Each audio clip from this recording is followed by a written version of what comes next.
সাল্লাল্লাহু আলাইহি সাল্লামের কাছে হযরতে ফাতেমা রাদিয়াল্লাহু তাআলা আনহা নবীজির ছোট্ট মেয়ে বাবার কাছে আবদার করলেন, ইয়া রাসূলুল্লাহ, খায়বারের যুদ্ধ থেকে গনিমত হিসেবে যে সমস্ত গোলামগুলো পেয়েছিলেন সেখান থেকে আমাকে 2টা গোলাম দেন।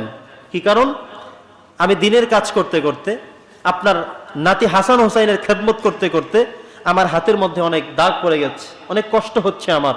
তো অনেক গোলামগুলো যেহেতু আপনি পেয়েছেন, মেয়ে হিসেবে আবদার করি, আলী রাদিয়াল্লাহু আমার স্বামী তিনিও আমাকে পাঠিয়েছেন, আপনি আমাকে সেখান থেকে 2টা গোলাম দেন, অন্তত একটা গোলাম আমাকে সেখান থেকে দেন। মেয়ে হিসেবে আপনি বাবার কাছে আমি আবদার জানালাম, দাবি করলাম, একটা গোলাম হলেও আমাকে দেন। সুবহানাল্লাহ পড়েন।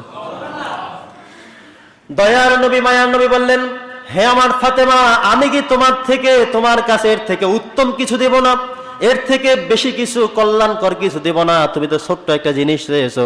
হযরতে ফাতেমা খুশি হয়ে গেলেন, বলেন, ইয়া রাসূলুল্লাহ, ইয়া হাবিবাল্লাহ, আমি চেয়েছিলাম শুধুমাত্র একটা গোলাম দিবেন, আপনি যদি সেটার থেকে আরো উত্তমটা দিয়ে থাকেন, উত্তমটা দিতে প্রস্তুতি নিয়ে থাকেন, তাহলে আমার জন্য আরো ভালো।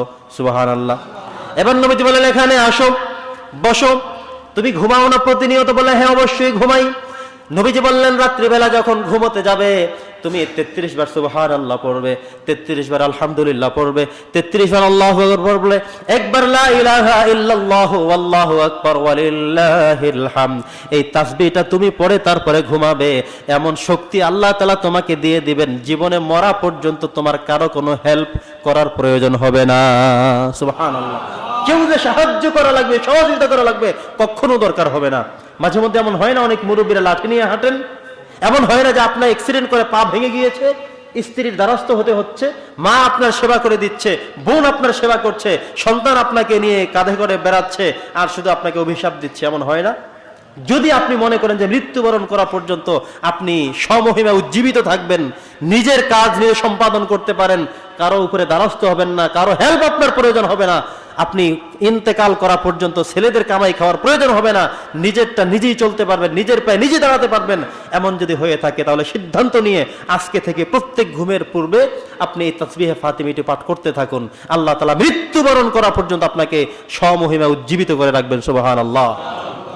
এবার হযরতে ফাতেমা রাদিয়াল্লাহু তাআলা আনহা বাড়িতে গেলেন। আলী রাদিয়াল্লাহু কিন্তু তাকে পাঠিয়েছেন, জামাই হিসেবে শ্বশুরের থেকে একটা গোলাম মাত্র চেয়েছেন।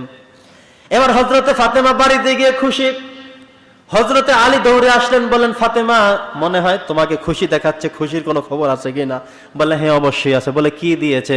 বলে, গোলামের থেকে বড় একটা জিনিস আমাকে দিয়ে দিয়েছে। সুবহানাল্লাহ। তারা তো বিশ্বাসী ছিল, আমরা তো বিশ্বাসী নই।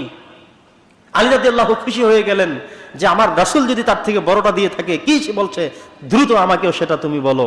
এবার হযরতে ফাতেমা রাদিয়াল্লাহু তাআলা আনহা বললেন, আমার বাবা বলেছেন প্রত্যেক রাতে যখন আমরা ঘুমোতে যাব সেই সময় আমরা তাসবিহ পড়ব, 33 বার সুবহানাল্লাহ, 33 বার আলহামদুলিল্লাহ, 33 বার আল্লাহু আকবার, একবার লা ইলাহা ইল্লাল্লাহু আল্লাহু